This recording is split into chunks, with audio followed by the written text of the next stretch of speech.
صفحے انبیاء میں آ رہا ہے اور وہاں قرار نہیں پکڑتا، لیکن وجہ کیا ہے؟ تو فرشتوں کے کہنے پر اللہ کا رسول صلی اللہ تعالیٰ علیہ وسلم نے فرمایا، اے میرے فرزند ارجمند، غوث پاک کا مقام دیکھ رہا، اے میرے فرزند ارجمند، دیکھو آج کا حکم الہی صفحے اولیاء میں رہ جا، کل میں وعدہ کرتا ہوں کہ میدان قیامت میں کل تم کو مقام محمود کے قریب اپنے قریب جگہ عطا کروں۔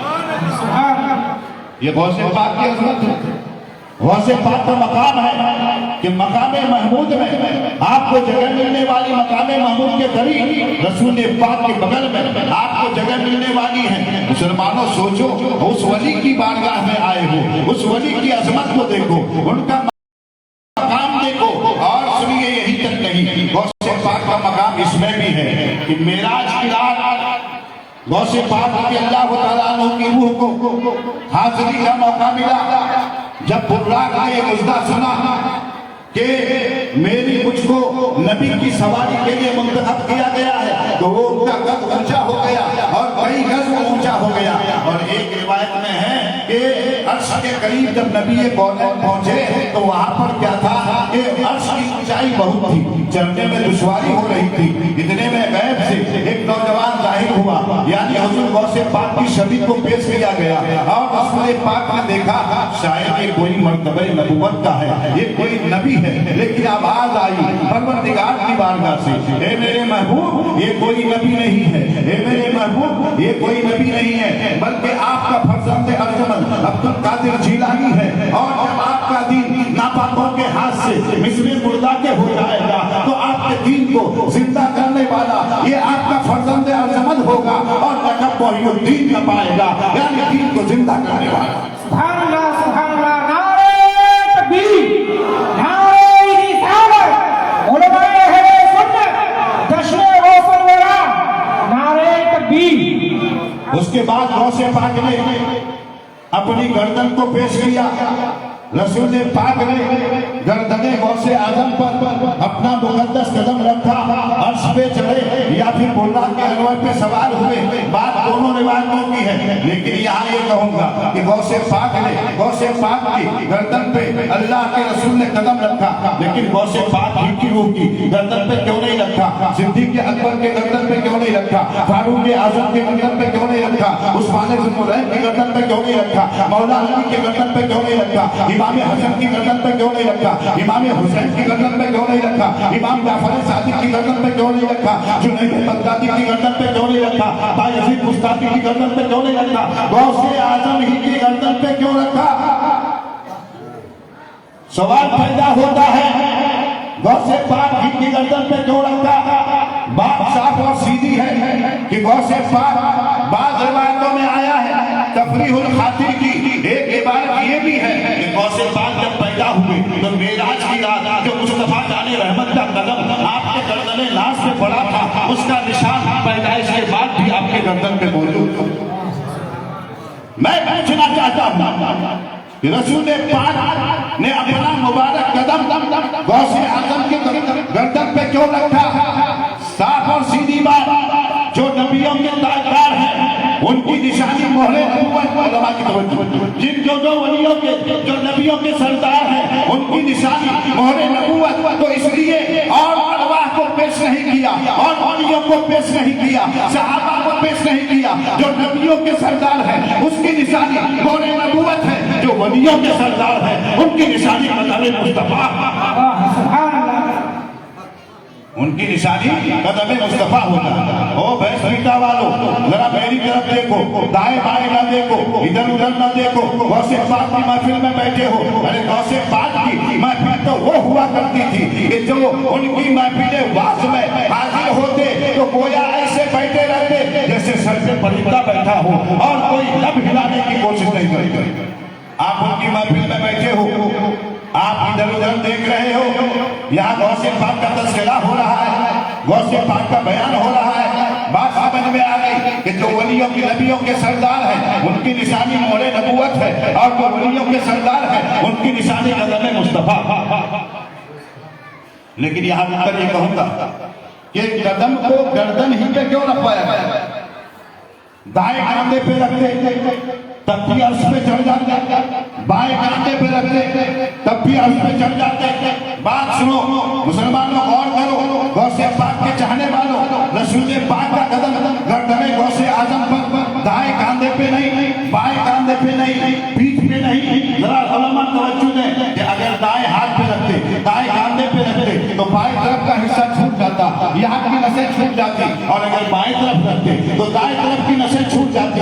اس لیے پروردگار نے اپنے محبوب کے قدم ناز کو غوث اعظم کے کاندھوں پہ نہیں بلکہ گردن پہ رکھوایا، اس لیے کہ گردن سے ساری رگیں گزرتی ہیں، ساری نسیں گزرتی ہیں۔ جب تک صفا جانے رحمت کا قدم غوث پاک کے گردن پہ پڑے گا تو سارا فیضان رسول پاک کا غوث اعظم کے پورے جسم میں پہنچے۔ سبحان اللہ، سبحان اللہ، نعرہ تکبیر، نعرہ رسالت، علماء اہل سنت، حضور سید شاہ سرور احمد صاحب قبلہ، نعرہ تکبیر۔ حضور غوث پاک کی مجلس میں بیٹھے ہو، آپ ایک واقعہ بھی سن لو۔ حضور غوث پاک وہ غوث ہیں، وہ ولی ہیں جنہیں طے ارض حاصل تھا۔ یہ اولیاء کرام بزرگان دین پیران اعظام اچھی طرح سمجھتے ہیں کہ طے ارض کسے کہتے ہیں۔ طے ارض کا معنی یہ ہے کہ ابھی ہندوستان میں ہے، ایک قدم اٹھایا پاکستان پہنچ گیا، ایک قدم اٹھایا مکہ المکرمہ پہنچ گیا، ایک قدم اٹھایا زیارت حرمین کو پہنچ گیا۔ یہ طے ارض کہتے ہیں۔ آج تو آپ جلدی سے جانے کے لیے حاجی لوگ سوچتے ہیں کہ پہلے تو مہینوں لگ جاتے تھے، آج تو یہ حال ہے کہ پلین پہ انڈیا میں چڑھو، صبح کو چڑھو، شام کو پہنچ جاؤ، بڑا آسان ہو گیا راستہ، بڑا آسان ہو گیا۔ حاجی لوگ سوچتے ہیں بہت پہلے پہنچ گئے، بہت جلدی پہنچ گئے، لیکن روحانی نیٹ ورک کو بھی ذرا دیکھو، روحانی طاقت کو بھی ذرا دیکھو، روحانی قوت کا بھی ملاحظہ کرو۔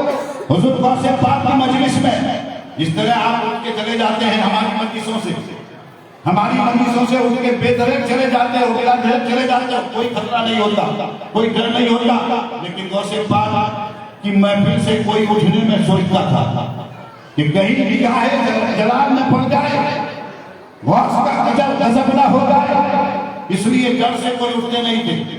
آپ کی مجلس میں آپ کا ایک مرید بیٹھا ہوا تھا، اور کیا مرید کیا آپ کی مجلس میں جتنے بیٹھے ہوئے ہوتے تھے وہ تو سب اللہ کے مقبول بندے ہی ہوا کرتے تھے، نیک لوگ ہوا کرتے تھے، نمازی اور متقی ہوا کرتے تھے، پرہیزگار لوگ ہوا کرتے تھے۔ وہ آدمی بیٹھا ہے، اس کو لیٹرین کی ضرورت پڑی، لیکن ڈر ہے کہ غوث اعظم آواز فرما رہے ہیں، خطاب فرما رہے ہیں،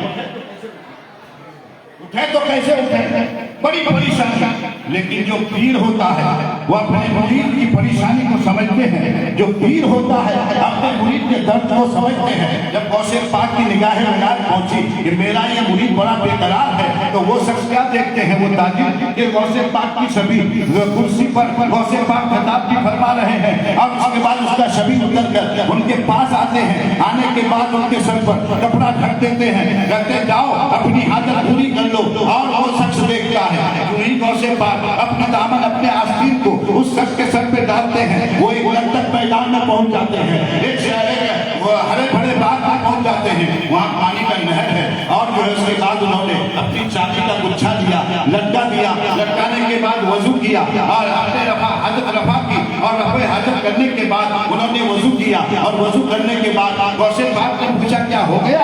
ہاں حضور ہو گیا، آپ نے کپڑا اٹھائی، وہی محفل ہے، غوث پاک بات فرما رہے ہیں، اور یہ جو ہے ان کی جو تکلیف تھی وہ دور بھی ہو چکی، مرید بھی تکلیف دور ہو گئی۔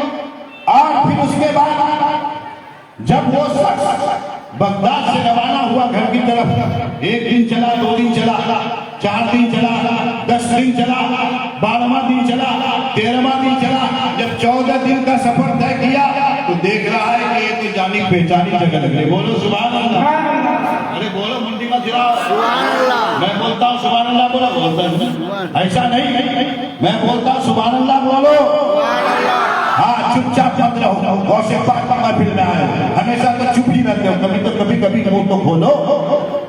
سنو، وہ شخص دیکھتا ہے کہ یہ تو جانی پہچانی جگہ لگ رہی ہے، ہوا تو کیا دیکھا کہ یہ تو وہی جگہ ہے کہ اس دن غوث پاک کے محفل سے میں یہاں آیا تھا۔ وہ نے سوچا کہ میں نے اپنی چابی بھلا دیا تھا، دیکھا کہ جس طرح پہ چابی لٹکائی کی وہاں لٹکی ہوئی تھی، چابی دیا، گھر کی طرف نہیں گیا، واپس غوث پاک کی بارگاہ کی طرف آ گئے. بولو سبحان اللہ. غوث پاک نے دور سے دیکھا، فرمایا خبردار میری زندگی میں اس واقعے کو کسی سے بیان مت کرنا. تو پتہ کیا چلا کہ غوث پاک آن کی آن میں ایک مرید کو 14 دن کا سفر طے کرا دے. یہ غوثیت کا کمال ہے، یہ مقام ارض کا مقام ہے کہ خود بھی طے کرتے ہیں اور مریدین کو بھی طے کرا دیتے ہیں. سبحان اللہ سبحان اللہ. حضرات گرامی، غوث پاک رضی اللہ تعالیٰ عنہ کی عظمت کا کیا کہنا ہے؟ میں جانتا ہوں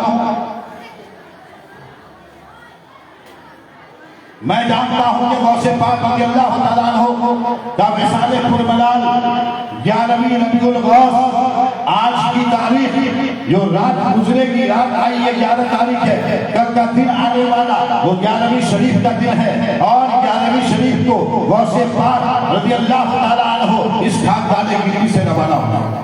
حضرات گرامی، لمبی چوڑی تقریر نہیں کروں گا، ایک بات بتا دوں گا کہ غوث پاک رضی اللہ تعالیٰ عنہ، میری ماں بہنیں بھی غور کریں، آج کل بہت بے پردہ ہے، بے پردگی کا مظاہرہ ہو رہا ہے. نہ سر پہ کپڑا، پیر صاحب کے سامنے بھی آتے ہیں تو سر پہ کپڑا نہیں اور بہترین پردہ نہیں. سلام کرو اور پیر صاحب کے آگے سے چلے جاؤ، لیکن بے پردہ ہو کر پیر صاحب کے سامنے آتے ہیں، عالم صاحب کے سامنے آتے ہیں، جلسوں میں آتے ہیں، اور یہاں تک کہ بازاروں میں تو گھومتے ہی نہیں. مذہبی لوگوں کا بھی احترام نہیں کرتے. یاد کرو غوث پاک کی والدہ کتنی عظمت والی عورت تھی، ام الخیر فاطمہ. غوث پاک رضی اللہ تعالیٰ عنہ بچپنے میں 5 سال یا 4.5 سال کی عمر میں مدرسہ جاتے ہیں اور استاد کہتے ہیں پڑھو بیٹا بسم اللہ الرحمن الرحیم. غوث پاک پڑھتے ہیں بسم اللہ الرحمن الرحیم، اس کے بعد سورہ فاتحہ پڑھتے ہیں، سورہ بقرہ پڑھتے ہیں، دوسرا پارہ پڑھتے ہیں، تیسرا پڑھتے ہیں. استاد حیرت میں پڑ گئے، یہ بچہ آج پہلی بار مکتب آیا ہے لیکن یہ پڑھ رہا ہے، پہلا پارہ بھی پڑھ لیا، دوسرا بھی پڑھ لیا، تیسرا بھی پڑھ لیا، چوتھا بھی پڑھ لیا، 5واں بھی پڑھ لیا، یہاں تک کہ 18 پارے پڑھ لیے. 18 پارے پڑھ لیے. استاد نے پوچھا بیٹا یہ 18 پارے تم تو آج پہلی بار مکتب آئے ہو، یہ 18 پارے تم نے کہاں سے یاد کر لیے؟ سنو میری ماں بہنوں، بے پردگی کا مظاہرہ کرنے والی ماں اور بہنوں سن لو، غوث پاک فرماتے ہیں میرے استاد محترم جب میں ماں کے پیٹ میں تھا تو میری ماں 18 پارے کی حافظہ تھی. وہ روز صبح سے شام تک 18 پارے پڑھا کرتی تھی، اس کی تلاوت کیا کرتی تھی، اور میں ماں کے پیٹ سے قرآن سنتا تھا. وہ سنتے سنتے میں نے جہاں میری ماں 18 پارے کی حافظہ تھی وہ میں نے بھی 18 پارہ ماں کے پیٹ میں حفظ کر لیا. سبحان اللہ سبحان اللہ. نعرہ تکبیر، نعرہ رسالت. علماء اہل سنت، جشن غوث الورا، فیضان غوث اعظم، نعرہ تکبیر. آج ہماری ماں بہنوں کا عالم یہ ہے کہ ہاتھ میں موبائل ہوتا ہے، پھر بھی گانے سنتے ہیں اور تصویریں دیکھتی ہے. یہاں تک کہ اگر کئی میدان میں جاتا ہے بال کھلے چلتے ہیں، ہاتھ میں موبائل ہوتا ہے، نیا اسٹائل جدید فیشن چلا ہے. ارے ماؤ، ارے میری بہنوں، اگر سنو، اگر تم موبائل لے کر فلمی گانے سنو گے، تصویریں دیکھو گے، غلط بیانی سنو گے، غلط چیزیں دیکھو گے، تو تمہارے یہاں بیٹا جو پیدا ہوگا وہ حافظ قرآن نہیں ہو سکتا ہے، وہ عالم دین نہیں ہو سکتا ہے. وہ اگر ہوگا تو دنیا کا شرابی ہوگا، جواری ہوگا، سود خور ہوگا، اور وہ آوارہ ہوگا، پاس ہوگا، یاس ہوگا، ہر قسم کی برائیاں میں ڈوبا ہوگا. اس لیے کہ بے ادب ماں باپ اولاد بن سکتی نہیں، مادہ فورات بن سکتی نہیں. اگر غوث پاک کی چاہنے والے، غوث پاک کے چاہنے والے ہو تو ان کی ماں کے نقشے قدم پہ چل کے دکھاؤ. میں گارنٹی دیتا ہوں کہ تمہارا بیٹا تمہارا کبھی نافرمان نہیں ہوگا بلکہ وفادار ہوگا، تمہارا فرما بردار ہوگا. اس لیے کہ جب ماں پرہیزگار ہوگی تو بیٹا مفتی اعظم پیدا ہوتا ہے.